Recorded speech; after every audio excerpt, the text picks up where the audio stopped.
Hi everyone.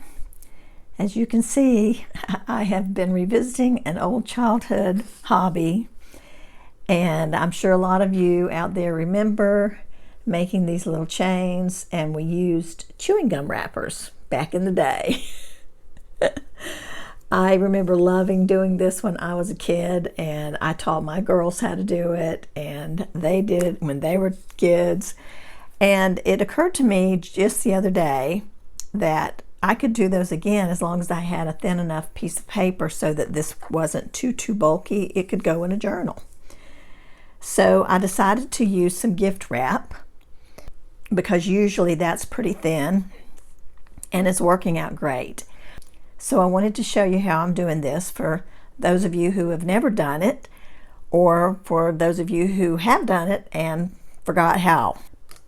I guesstimated what a piece of paper, a chewing gum wrapper paper, would measure, and I believe this is pretty close. If it's not exact, it doesn't matter, but it's working fine. So this is the measurements that I'm going with.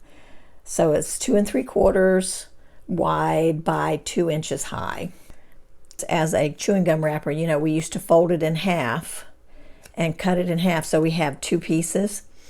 So a single piece measures 1 inch by the 2 3/4. So I made a little pattern for myself, just a little cardboard, you know, little scrap piece of actually cardstock.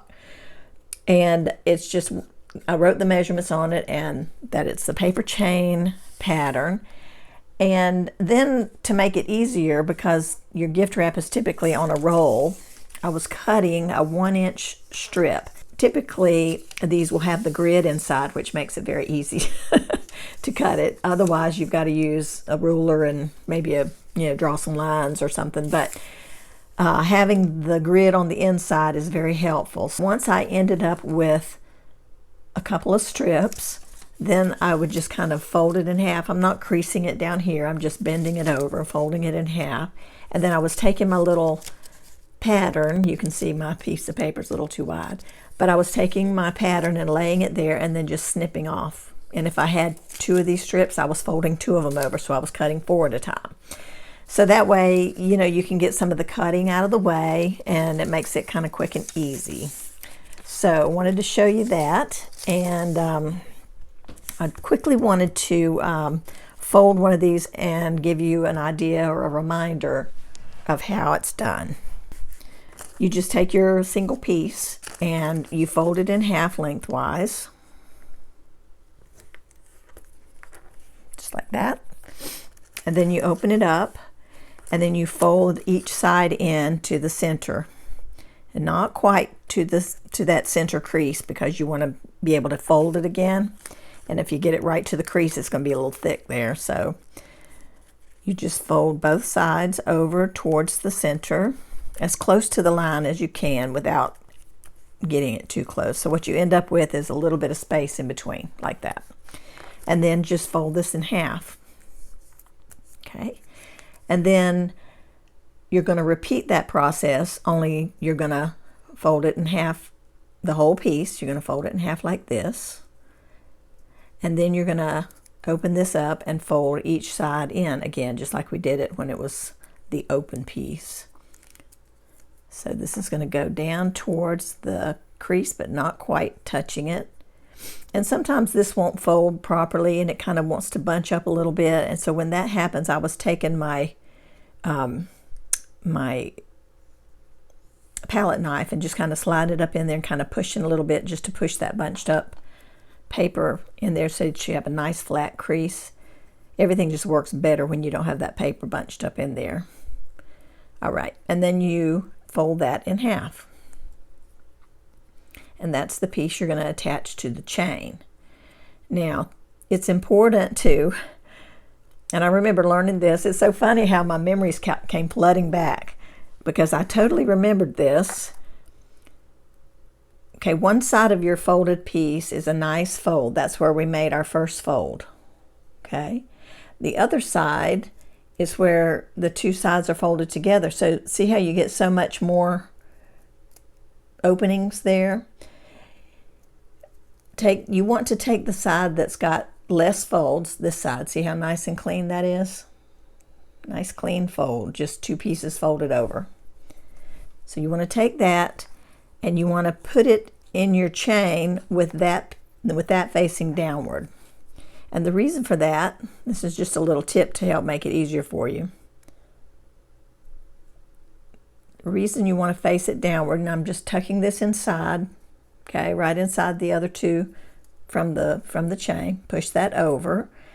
And the reason you want that to be on the bottom is because for the next chain you put in, you want it to be nice and clean. The folds to be nice and clean. It's hard to get it in to something like that that's got multiple, whoops, let me get my focus. Something that's got multiple pieces of paper going on is very difficult. And so if you always have, once you make your little piece, if you always have that clean fold facing down and then you insert it, then every time you go to attach one, you'll have a nice clean place to put it through. I hope that makes sense. But anyway, guys, I really like this so much, and I want to be able to use it in my journals. And I thought of a couple of different things that I could use it for. First of all, I'm going to bring out my Joyful Junk Journal. And there was a page I was looking at yesterday in here, and I thought it would, one of these would look really nice on it. Let me see if I can, here we go. This one. I thought this one right here would look gorgeous right there. Isn't that so pretty? Whoops. I got to attach it or it's going to slide. It is a little bit of thickness to add to your journals, and I don't typically like to do that, but to keep a memory like this alive, I really want to include at least one in the journal, and then I'm going to put some in another place, which I'll show you in a second. But this one ended up, and I did not measure this to fit. This one just absolutely ended up being exactly the right height for this spot. So I'm going to go ahead and add that one right now and get it in there and enjoy it. Now you'll look at your piece too, because the back or one side will look different from the other side. And honestly, when I was putting these in, I tried to be mindful of the side that I was liking the most, and I tried to add the most color there.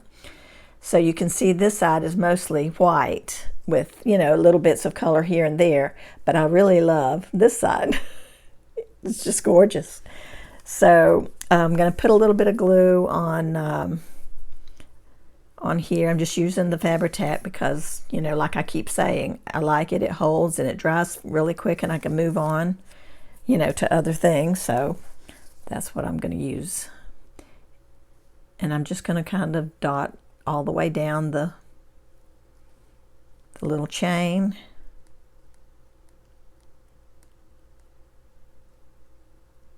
I'm not doing it right on the ends because I know that tiny bit of it hangs over.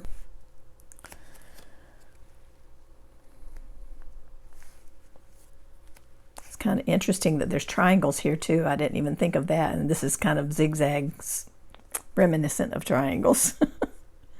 How funny.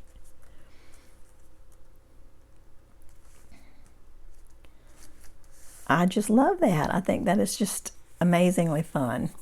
And just so that I don't lose any of these pieces of the chain, I'm going to go ahead and attach this at the end. Just put one dot of glue there and just hold that down. This end doesn't come open because the chains go into the open end. So this one's closed up and it's fine. But I just think that is so fun. I'll hold it up so you can see how cute that looks. Isn't that neat? I just love it, and it's such a fun memory. So if any of you out there have never made these, this is so fun, and it just goes like very quickly, especially if you have your papers all cut up and ready to go.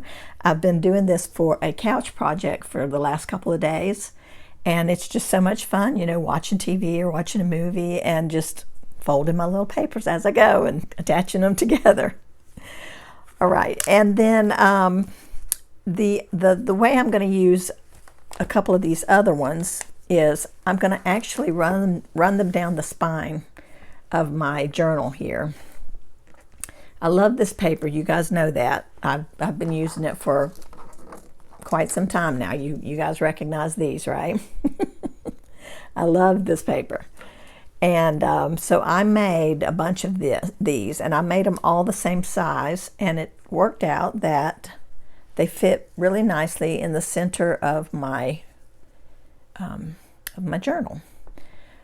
Now, interestingly enough, I found out that if I pushed them all together, which I'm going to do to put on the end of this, to put on the spine of this journal, if I pushed them all together, it looks like it's woven. I love that. Total surprise. I don't know if I've ever recognized this about the chains before, but look how pretty. I just love it. So I'm going to glue these right onto the spine of my journal. I don't have any plans on taking this book apart, so I don't need to access the threads, you know, the strings where my journal is sewn together. I don't need to do any of that. I love the idea that when my journal is sitting on a shelf, I'll see that. And it's not going to be bulky as if, you know, if I were to put it on the covers, you know, trying to slide book in and out of a shelf. I won't be concerned about it popping off or anything like that. This will just be on the end, and I'll get to enjoy it all the time. And I just love that. So I'm going to glue this on off camera, and then I'll come back in a second and show you how it turned out. Okay, there it is. It's all glued on, and I just love how that looks. That is so fun, and it matches the colors of my journal so well, like not even planned. It just does. Look at this. So you guys grab some gift wrap or any other, you know, colorful thinner papers and make yourself some paper chains, and I hope you enjoy it. And let me know in the comments if you happen to think of any other ways you could use these. I would be interested to know, and I'm sure everybody else would be interested too. So anyway, just a little bit of fun, and we'll see you soon in the next video. Take care, everybody. Bye-bye.